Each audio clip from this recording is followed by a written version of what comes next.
This is Design Safe Radio, where natural hazards researchers strive to make our society more resilient to everything nature throws at us. Hello, welcome to another episode of Design Safe Radio. I'm your host, Dan Zahner, and I'm so excited. Finally, my background matches the content we're talking about today. We've got Erik Salna from FIU's Wall of Wind. It's just about to start the Atlantic hurricane season, and so we always love to have Erik on around this time of year. Erik, it's good to see you again, my friend. Oh, thank you so much, Dan. A pleasure to be here. So for the few people who may not have heard you on this podcast before or don't know who you are, what you do, can you give us a high level of who you are and where you're from and what you do down at FIU? Okay, sure. So I am a meteorologist and also Associate Director of Education and Outreach here at the Extreme Events Institute and the International Hurricane Research Center at Florida International University in Miami. Bit of a mouthful, but so I am involved with many different roles here within the Institute, and which is focused primarily on hurricane research in different ways. We have a team that works on modeling what the damage cost to a landfalling hurricane may be. We have another team working on storm surge modeling. But of course, then we also have the wind component, and pictured behind me is our wall of wind. So that's the wind engineering component of our research. So I'm involved with that as well.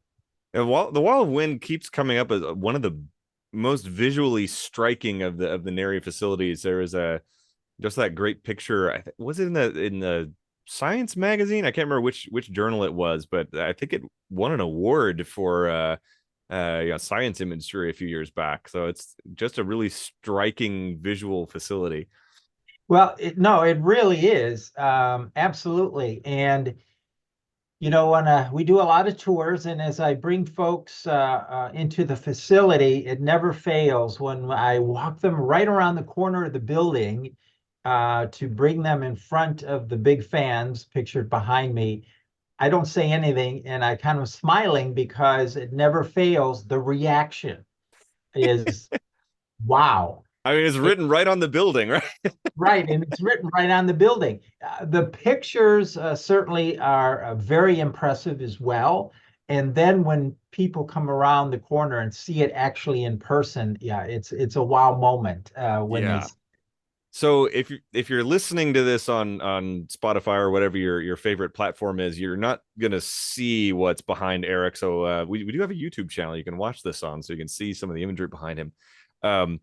But for those who don't know, can you tell us what the wall of wind is, kind of how big things are, some of the capabilities, and really why it's there? Sure. So, and kind of a bit of history, a little bit about the whole program.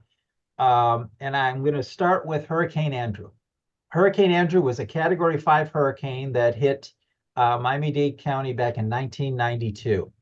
And it changed everything in Florida and woke up Florida to the fact that, unfortunately, we are the hurricane capital of the country. But after Andrew, then so many things changed, including emergency management, preparedness, building codes, and of course, research. It was Andrew that triggered the Wall of Wind program. So it initially started out with 2 fans, 2 airboat engines, one on top of the other. Wow. We then graduated to 6 fans. They were 6 500 horsepower Chevy engines turning fan props. And so the engineers learned things from them. And then they decided, hey, let's go bigger. Instead of 6, let's go 12. Then they made the strategic decision, instead of these gasoline-powered engines, these 6 NASCAR engines, if you will, to these electric fan motors because of maintenance and noise and calibration, easier to work with. So they graduated to the 12 fans, and then the whole thing was, how fast can we get them to go? And so they engineered it specifically just beyond the fans. There's a contraction zone. And using a simple law of physics, then, as far as the amount of air coming into an area that gets constricted, it then will accelerate as it exits on the other Good end. old Bernoulli. There you go, exactly. And because of that, we were able to get the Category 5 wind speed of 157 miles per hour. So if we just had the fans and without the contraction in Bernoulli, we would maybe have up to Category 1. But with that whole addition of the contraction zone, we were able to achieve that Category 5 hurricane strength in terms of the wind. And then the other thing they had to think about with the wall of wind was, the wind flow of a hurricane is not nice and straight and laminar, as we say.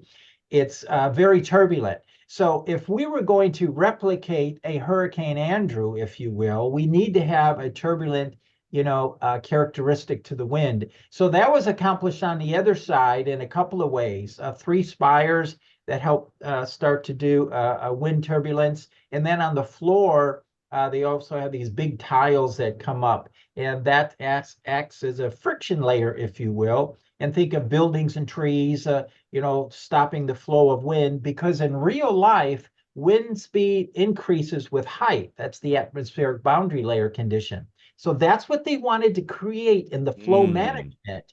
So now you have the speed, you have the characteristics. So now when this wind hits that structure, it's as close to what Mother Nature can create in the real world. And so that's what makes this the research so valuable, because now as we test structures, and that's the purpose of the wall of wind, we're testing structures to see how we can design them to be stronger and more resilient to strong wind. And it's a variety of things that actually get tested. And so the wall of wind was doing this, and then came the marriage with the National Science Foundation and NHERI, when we then became part of the NHERI network, which was fantastic because now it elevated the wall of wind into this national stage of experimental facilities to then receive wind engineering researches projects funded by NSF. Yeah, absolutely. And one of the things that we just had a conference about this back in March, about how not a lot of people, or I should say more than you or I would expect, there's a lot of folks out there who don't recognize or realize that the United States National Science Foundation is just that. It's actually a governmental organization. It's not some private foundation like, the Bill and Melinda Gates Foundation. This is actually something that is taxpayer funded. That's a line item in the federal budget. That is our, country's commitment to advancing science in a fundamental way, and in all sorts of different grand challenges like ours of natural hazards research. Absolutely. And when you think of it, that's pretty cool, right? That the United States government is funding research, innovative research in a variety of topics, but that's what helps all of us in the long run, right? That innovation and the knowledge gained from that can help in so many ways. And the fact that, we're dealing with hurricanes, the whole issue of having the NHERI network focused on natural hazards, right? Because we've been seeing what's been happening across the country and with climate change issues and extreme events, having these facilities and having the wall of wind be a place to see how we can now be more resilient to the next storm. Yeah. For those who are watching on YouTube, now that we've kind of given the overview, you can see the people standing next to these fans, which I think there are mine exhaust fans, if I remember right. Just how big they are. Right. No, that's why, like I mentioned, when people come around the corner, like, whoa. So I think if it's almost 2 stories high. So the fans, so there's 12 of them. So 6 feet in diameter fans, weighing very heavy, close to 15,000 pounds each. And each of them are 720 horsepower. And so when we rev up all 12 at peak efficiency, we're pushing about 5 megawatts of power. So as we like to say, that's the equivalent of electrifying 2,000 homes here in Miami. So it's a lot of power to really get them going. And when they do, right, it's amazing. You can feel that power and you can hear it for sure. And I've never experienced Category 5 hurricane winds, thank goodness. Yeah. But to see it at that strength and that power, it really is amazing, and then takes you into this immersive environment of wow, Category 5 winds are really intense. Thanks for listening to today's episode of Design Safe Radio. Be sure to like and subscribe on whatever platform you happen to be listening to this on. It really helps people find our show. Thanks to our amazing sponsors, the National Science Foundation and the NHERI Network Coordination Office, which is award number 2129782. Big thank you to Marty LaChance, our guest booker and topic researcher extraordinaire, and Raquel Ruiz, who is our video and audio editor. I'm your host and NHERI Facility Scheduling and Operations Coordinator, Dan Zahner. We'll see you in the next episode. Until then, stay resilient.